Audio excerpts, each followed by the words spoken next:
Imagine Bruce Lee, the martial arts legend, traveling through time to compete in a modern MMA fight. Who would win? Could he defeat the current UFC champions with his iconic one-inch punch? And what if he faced off against a boxing legend like Muhammad Ali in his prime? Join us on a thrilling journey as we explore the mind-boggling possibilities of Bruce Lee's fighting prowess in today's combat sports arena. Born in 1940 amidst the bustling streets of San Francisco, Bruce Lee's life took an extraordinary turn as he grew up in Hong Kong during its tumultuous occupation. As a young man navigating the challenging landscapes of both East and West, Lee harbored dreams of escaping poverty and racial prejudice. In America, though his academic pursuits faltered, his undeniable passion for martial arts catapulted him onto the global stage as an iconic superstar. Before Enter the Dragon, one of the most celebrated kung fu films in history, hit American cinemas on July 26, 1973, Bruce Lee had already made his departure from this world. His untimely death only adds to the enigma surrounding his life. Linda Lee Caldwell, his wife, urges us to remember not just how he died, but also how he lived, a man at the zenith of physical prowess and burgeoning stardom. Through his movies, Lee defied stereotypes by portraying a Chinese protagonist who embraced his identity with unyielding pride, overpowering any white opponent, and embodying the epitome of sex appeal. From Fist of Fury to Game of Death, released posthumously, Lee's on-screen presence was nothing short of revolutionary, leaving an indelible mark on the world of cinema. In a world forever altered by Bruce Lee's influence, few realize the depths of his early life story. Born under the auspicious sign of the dragon on November 27, 1940, in San Francisco, this extraordinary child would grow up to challenge and reshape martial arts practice worldwide. As the fifth zodiac sign, the dragon symbolized Bruce's inherent power, courage, kindness, and potency, qualities that would shape his life and legacy. Bruce Lee was the son of renowned opera singer Li Huichen, who was performing in San Francisco at the time of his birth, and Grace Ho, the adopted daughter of the influential Hong Kong businessman Ho Kam Tong. The Kam Tongs were an esteemed clan in Hong Kong, offering young Bruce a life surrounded by wealth and status. However, as he would later encourage others to do, Lee refused to be confined by tradition and instead forged his own path through martial arts and philosophy. His signature Jeet Kune Do technique revolutionized the world of combat, while his famous advice to be like water continues to inspire countless individuals in their personal journeys of growth and adaptation. The enigmatic background of Grace's heritage has sparked intrigue, with whispers suggesting a multiracial ancestry, a white European father and a Chinese mother. Pregnant with Lee, Grace Ho embarked on an opera tour across the United States alongside her husband, eventually giving birth to their son in San Francisco's Chinatown at the Chinese hospital. The first few months of Lee's life were spent in America before returning to Hong Kong, where he resided until adulthood. Lee was one among four siblings: Phoebe Lee, Agnes Lee, Peter Lee, and Robert Lee, who was born after him. Contrary to popular belief, his parents did not name him Bruce. Rather, they used the traditional Cantonese name Lee Junfan. An intriguing tale suggests that an American doctor assigned him the English name Bruce at birth, a practice also followed for his other siblings' names. Navigating the complexities of Cantonese naming practices, Lee had 4 distinct names in total. His birth name, Lee Junfan, held the meaning "return again," which Grace chose to align with her belief in destiny, that it was Lee's fate to return to the United States. Meanwhile, his clan name was Lee Yuancham, and he used Lee Yuancam during his studies. Lastly, Lee Shulung served as his Chinese screen name, translating to Little Dragon in English. In an unexpected turn of events, the Lee family decided to relocate from the United States back to Hong Kong in 1941. This choice contrasted with most of Li Huichen's contemporaries who preferred to remain in a place they believed offered safety from the chaotic circumstances unfolding in East Asia during World War II. Shortly after their return, Japan invaded the British colony of Hong Kong, leading to its surrender on December 25, 1941.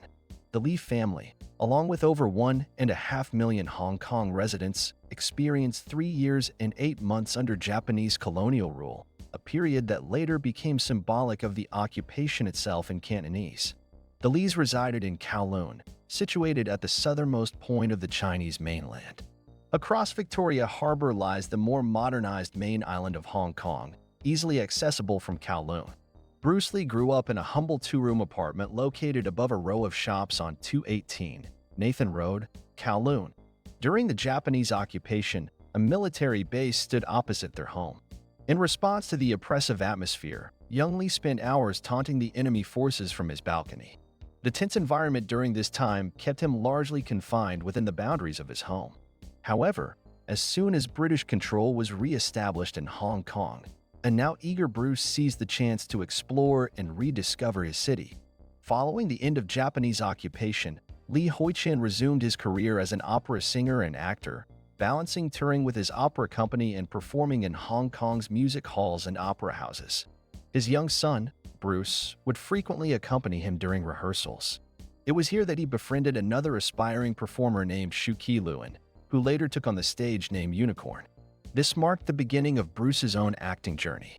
Introduced to cinema by his father, Bruce appeared in as many as 20 films before reaching adulthood, starting with a minor role as an infant in 1941's Golden Gate Girl. From age 6 onwards, he progressed to larger roles in movies such as Cece in the Dream, The Kid, and In the Face of Demolition. At 12 years old, Bruce enrolled in La Salle College. As a product of his mother's European heritage, he was raised Catholic and became rebellious during his teenage years. Tensions between Chinese students at La Salle College and European students from nearby King George V School often escalated into street fights that Bruce frequently found himself in the midst of. Though illegal and common in Hong Kong, these brawls only served to strengthen Bruce's reputation as a troublemaker and attracted attention from local gangs. In 1953, at the age of 13, he was viciously attacked by a street gang, an event later remembered as the sole time Bruce Lee ever lost a fight. In an attempt to protect their son from the harsh consequences of street brawls, Bruce Lee's parents enrolled him in martial arts training at a young age. At around 15, he began learning Wing Chun style kung fu under the tutelage of Master Yip Man. Although he already possessed fundamental knowledge of Wu-style Tai Chi Chuan through his father's guidance, it was under Yip Man that martial arts truly captured Bruce Lee's interest. Under Yip Man's unique teaching style, Bruce learned the streamlined techniques of Wing Chun Kung Fu. Unlike traditional structured classes, Yip encouraged students to engage in repetitive chi saw, sticking hands, drills, and spar freely with each other. This method not only honed their skills but also prepared them for the unpredictable streets of post-war Hong Kong, which were controlled by violent street gangs. To discourage his students from participating in these dangerous street fights, Yip Man organized fighting competitions to channel their abilities into a safe and regulated environment. Wing Chun emphasized close-range combat along an opponent's center line, teaching its practitioners how to use short kicks and rapid punches to overcome adversaries with minimal effort. These skills proved invaluable not only in the ring but also for self-defense on the perilous streets of Hong Kong. In the annals of extraordinary individuals, Lee stands out as a prodigy who excelled not only in martial arts but also danced the cha-cha with grace and boxed with skill. In 1954, while honing his Wing Chun skills, Lee embarked on a journey as a cha-cha dancer, eventually claiming victory at the 1958 Hong Kong Crown Colony Cha-Cha Championship. That same year, he triumphed in the Hong Kong Inter-School Amateur Boxing Championship and made his mark in the film industry with The Orphan. These multifaceted talents would later coalesce into an unparalleled martial arts superstardom. Despite his burgeoning fame, Lee's teenage years were marred by clashes with local street gangs who were drawn to his remarkable abilities. His mixed ancestry also marked him as an outsider among his fellow students. When they discovered that his grandfather was white, they refused to train with him. However, this adversity only strengthened Lee's resolve as he continued studying under Yip Man and Wong Shun Leung, two grandmasters who recognized his potential. Despite his unmatched prowess in martial arts, dancing, boxing, and acting, Lee struggled academically. In 1956, at the age of 15, he was expelled from La Salle College Catholic School for Boys. The reasons behind this dismissal remain shrouded in mystery, but it is suspected that his poor academic performance and behavior may have played a part. Lee then transferred to St. Francis Xavier's College to complete his education, though he never managed to meet the high expectations set by his parents. In the bloom of 1959, Lee's relentless brawls with street gangs reached a climax, causing his parents grave concern for his well-being. A tale unfolds where Lee allegedly pummeled the offspring of a notorious triad family in another fight that necessitated police intervention, resulting in Lee's arrest. His parents shuddered at the thought of their son's escalating reputation and penchant for confronting the sons of ruthless criminals. This dangerous path led to two plausible outcomes: imprisonment or a fatal encounter with one of the numerous organized crime syndicates dominating Hong Kong at the time. At the moment Lee was arrested, the police warned his parents that there existed a contract on his life. To shield Lee from this perilous situation, his parents devised a plan to relocate him to the United States. At 18 years old, Lee embarked on a new journey in America. He first settled in San Francisco, where his older sister, Agnes, resided with relatives. After a few months, Lee transitioned to Seattle, pursuing education at Edison Technical School and earning his high school diploma in December 1960. During this period, he supported himself by working as a live-in waiter at a Chinese restaurant owned by Ruby Chow, who served as Lee's American sponsor and family friend of the Lees. However, Lee's stint in the restaurant was far from pleasurable. Unskilled in his role as a waiter, he reportedly exhibited a bad attitude and treated both customers and colleagues with hostility. Ruby Chow once described Lee as wild and undisciplined, without respect. It became apparent that Lee struggled to adapt to life in Seattle and spent every spare moment honing his martial arts abilities instead. In March 1961, Lee embarked on a new chapter at the University of Washington, majoring in drama while also exploring philosophy and psychology. Despite academic struggles, a 1.84 GPA after just 1 year, Lee's passion lay in martial arts. He dreamt of opening his own studios rather than writing essays for class. Remarkably, during this tumultuous time, he penned his first book, Chinese Gung Fu, The Philosophical Art of Self-Defense, featuring photographs of combat moves taken in a parking lot. At the University of Washington, Lee met his future wife, Linda Emery. Their love story began when Linda became one of Lee's students as he taught martial arts on campus. They tied the knot on August 17, 1964. As Lee made his way to San Francisco in 1959, he brought with him a unique vision for martial arts, Junfan Gung Fu, or Bruce Lee's Kung Fu. This city was already steeped in its own martial arts culture, rooted in the vibrant Chinatown district. San Francisco's Chinatown, the oldest Chinese community in North America, boasted a thriving kung fu scene that traced its origins back to the 1930s in the opening of Hung Sing, the country's first public martial arts school. Lao Bun and T.Y. Wong, esteemed kung fu masters, led this establishment. Lee's arrival in San Francisco would challenge and reshape the city's martial arts landscape.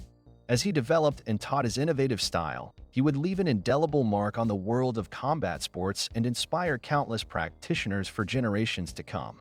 His famous quote, "Adapt what is useful, reject what is useless, and add what is specifically your own," would become a mantra for martial artists worldwide.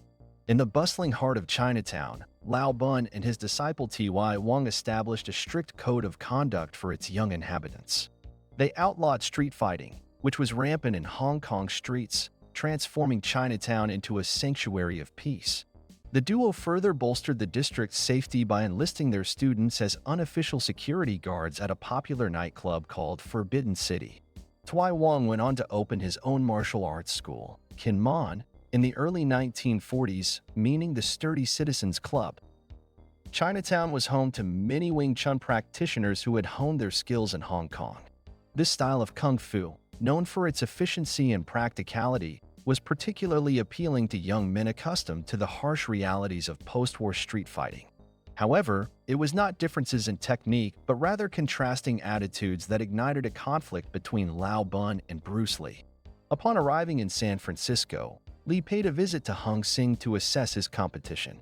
Intending to make a grand entrance and display his superior skills, he instead offended the masters of Hung Sing with his boastful claims about Wing Chun's supremacy and the ineffectiveness of traditional Chinatown styles. This arrogance led to Lee's expulsion from Hung Sing School, with instructions never to return. Lee openly criticized the established kung fu scene in Chinatown through both verbal protests and his book, Chinese Gung Fu. In it, He challenged the techniques taught by masters like T.Y. Wong and Lao Bun, calling them slower, half-cultivated systems. This inflammatory rhetoric enraged Chinatown's martial arts community, resulting in Li being shunned by both masters and students alike. In 1960, Li set up his own martial arts studio, the Li Jun Fan Gung Fu Institute, in Seattle. He recruited Taiki Kimura as his assistant instructor, who later continued to teach Li's techniques after his death. In just a few short years after opening his studio, Li found himself craving a transformation. As Linda, his wife-to-be, carried their first child in October of 1964, Li made a life-altering decision to abandon college and relocate to Oakland. There, he moved in with James Yim Lee, a seasoned martial artist twice his age who ran a cutting-edge training school out of his garage. James had once been known as a formidable street fighter in his youth. Together, the pair established the second Li Jun Fan Gung Fu Institute in Oakland, allowing Li to join a progressive martial arts community where he could refine his techniques alongside like-minded individuals.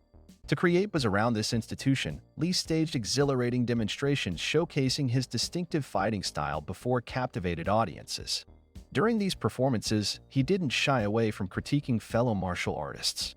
He playfully derided the practitioners of San Francisco's Chinatown as dryland swimmers, demonstrating moves in the Northern Shaolin style and dismantling their efficacy in real combat situations. Li's incisive critique echoed at Ed Parker's inaugural Long Beach International Karate Tournament in August 1964. Before a spellbound crowd, he astoundingly performed 2 finger push-ups in his legendary 1-inch punch. Bob Baker, the volunteer who allowed Li to demonstrate the latter, later recounted the experience.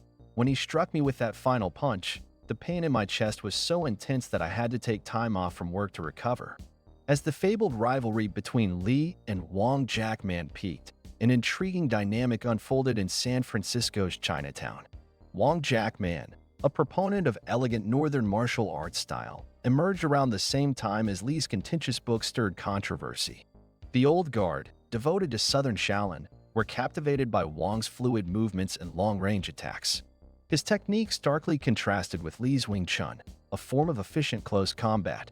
Following his performance at the Long Beach tournament, Li addressed a massive crowd at the Sing Sing Theater in Chinatown. He further criticized local martial artists and insulted respected elders Lao Bun and T.Y. Wong by stating, "These old tigers have no teeth." Adding fuel to the fire, he challenged anyone in San Francisco to a fight, guaranteeing victory. Confrontation was inevitable, setting the stage for an epic showdown between these two masters of different martial arts styles.